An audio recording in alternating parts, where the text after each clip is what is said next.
dia a todos. Estamos de volta com as nossas aulas online na Escola Bíblica Dominical, devido à força do que tem nos imposto a pandemia, e por isso então nós vamos ter a nossa aula retomada de modo online hoje. E como sempre fazíamos, antes de começarmos a aula, nós vamos dirigir a Deus uma oração de agradecimento por todos os benefícios que Ele nos tem concedido. Então nós vamos agora orar. Querido Deus, muito obrigado, ó Pai, pelas Tuas misericórdias, que o Senhor possa atender, Senhor Jesus, as nossas necessidades espirituais, que nós venhamos a ter um entrelaçamento, uma entronização com o Senhor em nossas vidas, que possamos buscar sempre uma porção maior de Ti, sabendo que o Senhor tem cuidado de nós, tem dispensado aquilo que é de melhor, tem curado as pessoas que conhecemos, tanto do nosso âmbito da Irmandade Cristã, quanto de pessoas amigas que precisam de oração. E o Senhor, pela Tua bondade, tem manifestado o Teu amor através da cura, através da esperança, e por isso nós estamos alegres. Que nós possamos, ó Jesus, refletir naquilo que o Senhor é, por tudo que nos tens proporcionado, que nós venhamos a não desistir deste caminho que nos leva à salvação pelo Teu grande sacrifício feito sobre uma cruz, derramando o Teu sangue. Incansavelmente nós nos lembramos deste fato, porque ele é de trivial importância para a nossa salvação, a salvação de nossas almas. Agora, Espírito Santo, eu peço que o Senhor venha a trazer entendimento àquelas pessoas que estão assistindo neste momento à Escola Bíblica Dominical, ou até mesmo aquelas que o farão depois, e que isto possa servir como semente, mais uma vez, lançada nos corações e nas mentes das pessoas, a fim de que elas possam produzir frutos de arrependimento que levem as pessoas a uma vida vitoriosa, salpicando o sal da salvação, o sal de uma vida cristã, e brilhando, Senhor Deus, como uma luz para este mundo que tem se entenebrecido, tem se tornado sem esperança, vive o caos hoje em dia. O mundo tem vivido este caos. Isso é o que nós presenciamos nas notícias veiculadas pela mídia, mas nós, apesar de tudo, estamos sendo mantidos pelo Senhor, por isso nós somos imensamente gratos. Continue nos abençoando neste dia, e é em nome do Senhor Jesus que nós fazemos esta oração. Amém. Então, hoje o tema escolhido traduz-se em fé versus a razão. Mas, afinal, o que é a razão? No primeiro momento, nós podemos refletir um pouco sobre questões que nós vemos relatadas no dia a dia, nos contatos que temos com notícias, por exemplo, ou não só notícias, podem ser programas também que veiculam diversos temas. Dentre eles, muito em pauta hoje em dia, com essa questão de se desenvolver o hábito vegetariano ou vegano, ou ovolacto vegetariano. São muitas as especialidades voltadas para o estilo de alimentação, e as pessoas que optam em deixar de comer carne, por exemplo, elas dizem o seguinte: por que você come uns enquanto ama outros? Ou por que você ama uns e come outros, invertidamente falando? Na verdade, isso desperta uma curiosidade que faz as pessoas começarem a pensar sobre estas questões. E nós podemos adiantar que é lógico, aqueles animais que nós convivemos com eles, e por isso nós os amamos, desenvolvemos afeto, é claro que estes vamos evitar de matá-los para comer a carne. E outros que nós não temos contato, evidentemente, podem ser comidos, até porque a palavra de Deus nos ensina em Atos capítulo 10, no transcorrer dos seus versículos, que Pedro teve um embate com o próprio Cristo por ser judeu e não comer certos tipos de alimentos. Jesus, então, diz a ele: Pedro, mata e come. E ele questiona que ele, por ser judeu, não comia certos tipos de animais. E aí, por 2 vezes mais, completando-se 3 vezes, ele ouve a seguinte interpelação por parte de Deus: não torne impuro aquilo que eu purifiquei. E as pessoas, então, lançando este tipo de dúvida sobre comer ou não comer e indagando, polemicamente, essas questões, levam as pessoas através da razão, a refletirem sobre certas coisas, e a razão faz com que muitas vezes elas mudem os seus hábitos, como nós temos tido oportunidade de ouvir pessoas dando depoimento que mudaram hábitos com relação à ingestão de carne bovina ou suína ou caprina ou de aves. Então, por aí nós vemos que isso é um fator preponderante e importante também, que tem sido lançado hoje em dia no mundo. Até porque as pessoas têm se preocupado com as questões de saúde num nível mais elevado. Então, as respostas que podemos encontrar para essas indagações sobre razão podem estar ligadas num tipo de pensamento ou reflexões que levam as pessoas a mudarem os seus hábitos. Pensar envolve todas as atividades da mente humana e está além da razão. Ligados ao poder da mente estão intuição, emoção, sensações que se envolvem em 5, a saber, visão, olfato, paladar, audição e tato. Imaginação também está presente dentro do ser humano. Memória, a própria razão em si, que vem a posteriori.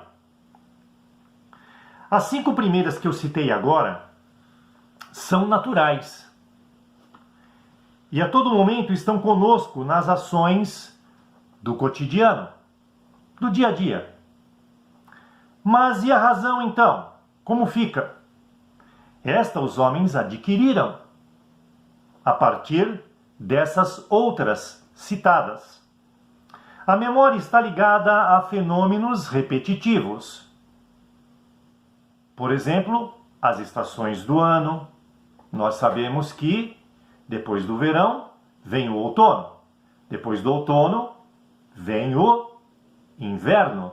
Depois do inverno vem a primavera. E depois da primavera volta o verão num ciclo. Isso nós sabemos através da memorização que nós temos. Algumas fórmulas de cálculo, quando nós estudamos física, matemática, química, biologia, nós devemos muitas vezes nos ater a fórmulas, e não são poucas, memorizá-las para resolver os diversos tipos de problemas que nos são lançados. O próprio jogo da memória. Quem não jogou jogo da memória, aquele que você fica com as figurinhas todas voltadas para baixo e então eles têm que se mostrar em pares, sendo levantados, e você tem que ir memorizando ao longo do jogo para poder formar o maior número de pares possível. Mas a intuição que está inserida neste processo, ela vem com o fenômeno das repetições. Por exemplo, a flor que surge em alguma época específica, então você olha para a planta e já tem a intuição de que ali, provavelmente próximo daquelas datas que se aproximam, surgirá um botão. E você fica esperando. Se eu comer isto ou aquilo, olhando para o alimento, você fala, eu vou passar mal. Porque isso já aconteceu comigo. Você pode pensar. E eu também. Se eu entrar num elevador e ele quebrar ou acabar a energia elétrica, certamente eu vou passar muito mal, porque eu sou claustrofóbico. As pessoas que começam a rodear você com determinados assuntos e logo pode-se intuir-se, desconfiar aonde aquela pessoa está pretendendo chegar com aquela conversa. As próprias previsões são intuitivas e que, uma vez sistematizadas, tornam-se calculáveis. Num jogo de futebol, por exemplo, qual é o técnico que não toma atenção em partidas anteriores àquela que ele vai fazer para ver quantas vezes aquele técnico que é o seu opositor faz determinados tipos de jogadas em situações adversas variadas e ele então vai montar o seu jogo mediante aquele cenário, seja na defesa ou seja no ataque ou no meio-campo, que faz a ligação. É uma possibilidade que mexe com a razão. No Egito Antigo, a matemática sistematizada surgiu com a necessidade de se estocar alimentos. Por quê? Porque o povo precisava comer e as tecnologias não eram tão evolutivas como as de hoje. Através do Embrapa, que temos aqui, desenvolvendo tipos de sementes, quantidades de sementes por espiga, volume maior de carne em cada semente para que elas possam produzir numa semente só uma maior quantidade de farinha, e assim por diante, combatendo doenças e etc. e tal. Tudo isso está contemplado no processo da razão. Os gregos já achavam que a matemática era uma linguagem. Passaram a relacioná-la às questões de trigonometria. Trigonometria, para quem não sabe ou para quem já teve contato, são a relação dos ângulos, cosseno, seno, cotangente, tangente e assim por diante, para saber como se comportam os ângulos das figuras geométricas. Também a álgebra, que faz cálculos, a geometria, que mostra as suas figuras e os mistérios contidos nelas, através dos quais, por exemplo, imperceptivelmente, uma cidade se coloca em pé, é através da geometria, né? Dos vários tipos de geometria que nós temos, analítica, a geometria pura e outros tipos mais que temos, a descritiva, que mexe muito com esse tipo de coisa que eu acabei de falar, que põe uma cidade em pé através dos seus prédios, por exemplo. Pitágoras exala a proporcionalidade que todo o universo exala, procurando levá-las, ou procurou levá-las, a expressões matemáticas, como, por exemplo, este triângulo que nós temos aqui. Aqui você pode enxergar um triângulo isósceles, se não me falha a memória, aonde você tem a hipotenusa o cateto adjacente e o cateto oposto, ligado a essas questões que eu acabei de citar agora há pouco, com uma equação matemática onde a ao quadrado é igual a b ao quadrado mais c ao quadrado. Uma comprovação de que a hipotenusa ao quadrado é igual ao cateto adjacente mais o cateto oposto ao quadrado. E tudo isso, então, racionalizadamente falando, através desta equação, nós vamos descobrir o resultado final em um número perfeito. Você observa certos números e já tem a intuição do resultado final dependendo do valor de cada um desses lados. Quando você faz cálculos, só de botar um número lá você já intui e tem uma razão proporcional do resultado final. Mas determinados pensadores, voltando para eles, imaginaram que certas áreas do conhecimento do cérebro também estavam envolvidas com isso e se valeria também de uma linguagem exata e incontestável. Mostrando aqui um gráfico do cérebro humano, aonde aqui nós temos a intuição, a emoção, as sensações, e aqui no azul, imaginação e memória, todas elas em campos do cérebro. Quase como a matemática, e tudo interrelacionalmente, estaria resolvido e pronto nestes campos do cérebro pelos quais o ser humano tem as suas divisões em caixas específicas. Só que as coisas, quando são ligadas a nós, seres humanos, precisa se considerar o ego humano. E as coisas mudam um pouco de figura e passam a não ser bem assim como nós temos discutido até o presente momento. A praticidade da razão. Por quê? Porque aí se envolvem sentimentos humanos. Os cálculos intuitivos levam cada um a ter o seu próprio método de solução, tanto consigo mesmo, como relacionado a tudo que o cerca, por causa de uma única questão: a sobrevivência. Isto contesta qualquer modelo de ordem social muito próximos ao cálculo lógico da razão.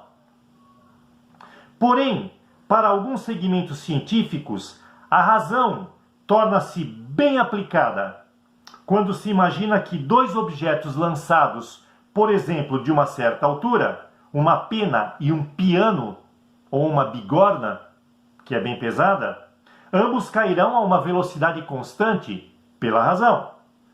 Um mais rápido, sim, porque é mais pesado e tem maior massa, e a gravidade exercida sobre ele o fará com que caia mais rápido. E a pena, que tem uma massa menor, inversamente proporcional à sua razão, vai cair mais devagar, mas também com uma velocidade constante até que alcancem um obstáculo, normalmente o chão, que os fará parar dentro de uma lei física aplicada racionalmente com uma força de ação e reação. Ou seja, ele para fazendo uma força que reage com a mesma para fazer com que ele fique, embora quebrado, estático. Isto posto, os gregos lutavam para entender tudo isso, levando estas questões a verdadeiros postulados. O que é um postulado?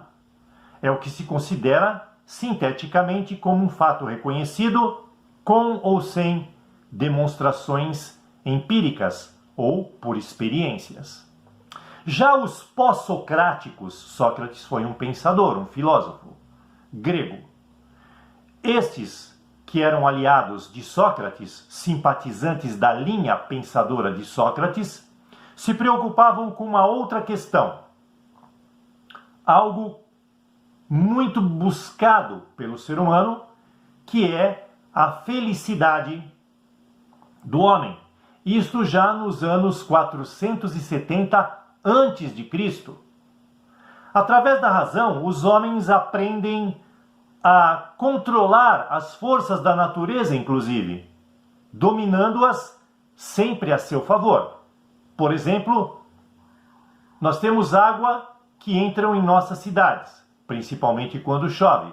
Precisamos pensar em algo, através da razão, para melhorar esta questão.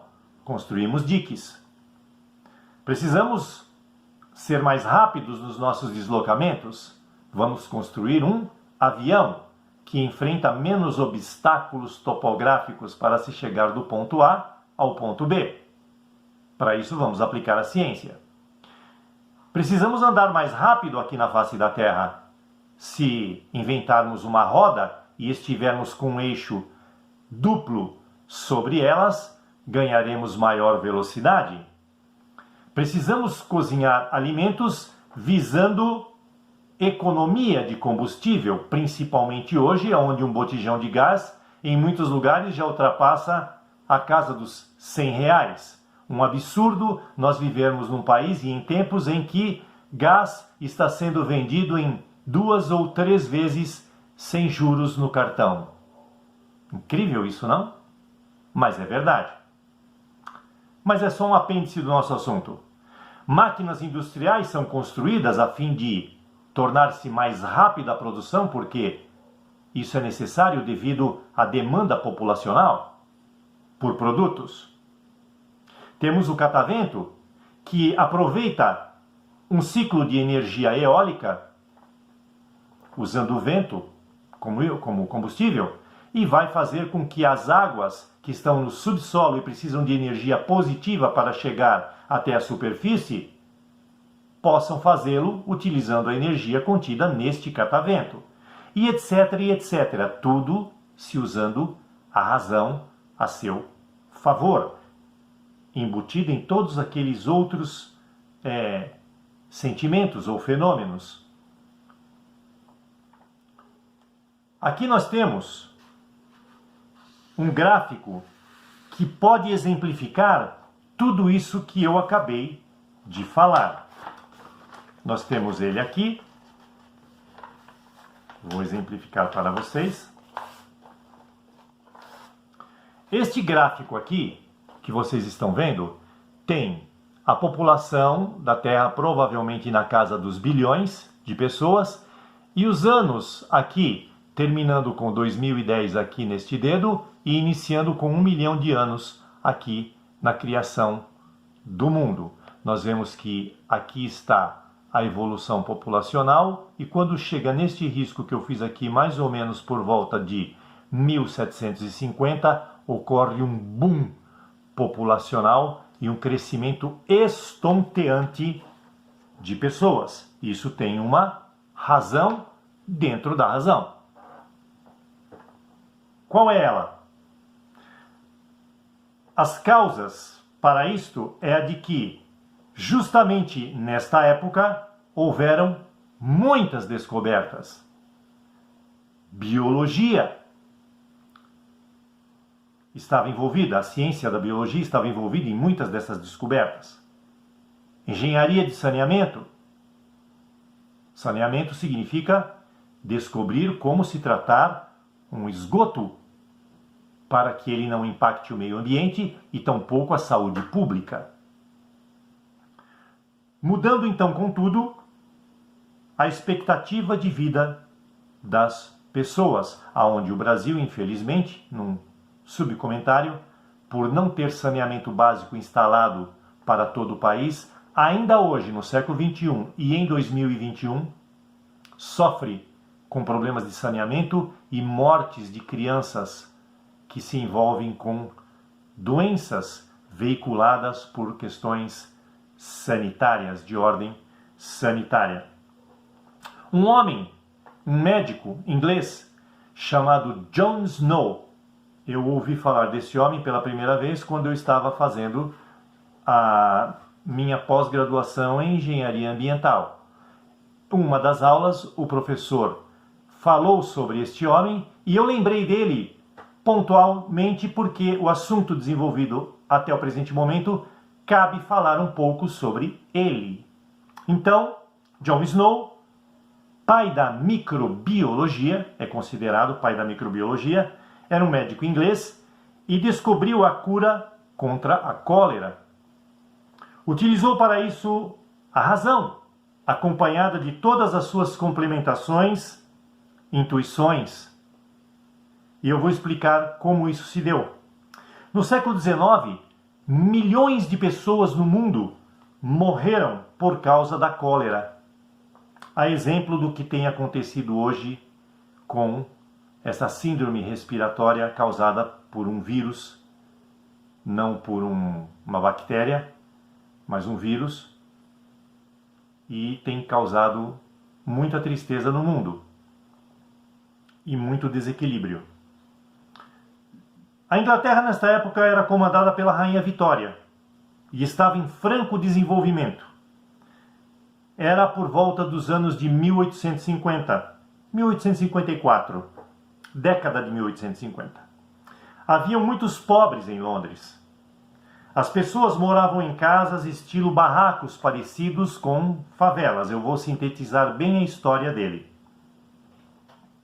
Mas os doentes que surgiam naquela época que estavam com cólera, eles ficavam normalmente isolados em quarto, mas tinham contato com as pessoas da casa. E hoje nós sabemos que quem tem problema com coronavírus tem que ficar isolado num quarto e não pode ter contato com ninguém para não transmitir a doença. E ele concluiu então que por causa disso naquela época a transmissão não era pela respiração ou veiculada pelo ar. Era então possivelmente por ingestão de alimentos contaminados. Essa era a principal razão, segundo a sua conclusão. Gente, trabalhadores que precariamente se alimentavam sem lavar as mãos ou comendo com talheres que estavam sujos e etc. Muitas mortes em Londres ocorriam em casas perto também de uma bomba d'água que abastecia parte da cidade. A cidade de Londres não era tão grande quanto é hoje e não era tão desenvolvida como é hoje. Descobriu-se que esta bomba d'água, que trazia água de uma mina, estava nas proximidades de uma fossa pública que tinha um vazamento, e este vazamento estava minando para dentro desta água pura da mina e ela saía para a superfície já contaminada. Mas, numa fábrica de cervejas com mais ou menos 70 funcionários próximos dali, esses não adquiriam nenhuma doença, não morreram e nem levaram doenças para suas famílias. Não ficaram doentes. Motivo: eles bebiam o malte da cerveja, que não era tirado daquela água, ou talvez uma água impura, mas que não vinha daquela bomba d'água que trazia água contaminada com esgoto. Pouco tempo depois, John Snow fez um teste numa localidade mais ao sul da cidade de Londres para fazer uma comparação sobre isto, alicerçando racionalmente a sua desconfiança. Então ele vai a uma comunidade que pegava a água do rio Tâmisa e consumia aquela água, e vai a uma outra comunidade que consumia água de uma mina. Qual foi a conclusão que ele chegou? Que a população que pegava a água do rio Tâmisa morria muito mais, em número avassalador, do que aquela, comparativamente, que estava nas proximidades, que também bebia água, mas uma água de uma outra fonte. Então ele chega a uma conclusão de que ali poderia haver naquela água algum micro-organismo escondido que causava a cólera. A saber, era um vibrião, uma bactéria vibriônica chamada Vibrio cholerae. Ela estava dentro da água. Há um tempo, algumas décadas atrás, aqui no Peru, as pessoas comem muito peixe no Peru, e tinha problema de esgoto na água, os peixes se contaminavam com aquela água de esgoto que continha o vibrião colérico dentro da água. Ele passava para a carne dos peixes, as pessoas pescavam, comiam os peixes e pegavam cólera e morriam quase que uma atrás da outra como num efeito dominó. Então John Snow acaba descobrindo a cura para a cólera naquelas épocas, fazendo estudos racionais sobre estas questões todas. Então, hoje temos um caso muito parecido, como já foi dito, convivendo conosco. Trata-se então, sabidamente, do coronavírus.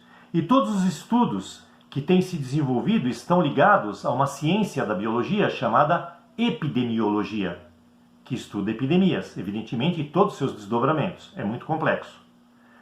E que tem por base investigar a razão do porquê as coisas acontecem numa pandemia, numa endemia, em coisas ligadas a isso, numa epidemia em si, vamos dizer assim. As intuições, imaginações que ligam os fatos também são palcos de estudo pela epidemiologia.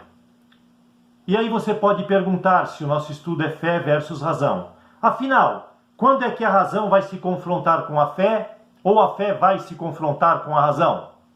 Isto é o que nós vamos ver no próximo estudo de nossa escola bíblica dominical. Peço a Deus que dê a vocês uma boa semana, guardada sobre suas poderosas mãos, e que nós possamos estar então no próximo domingo, mesmo que online, novamente juntos para continuarmos então na parte 2 este estudo e adentrarmos então provavelmente a um desfecho. Deus vos abençoe e até a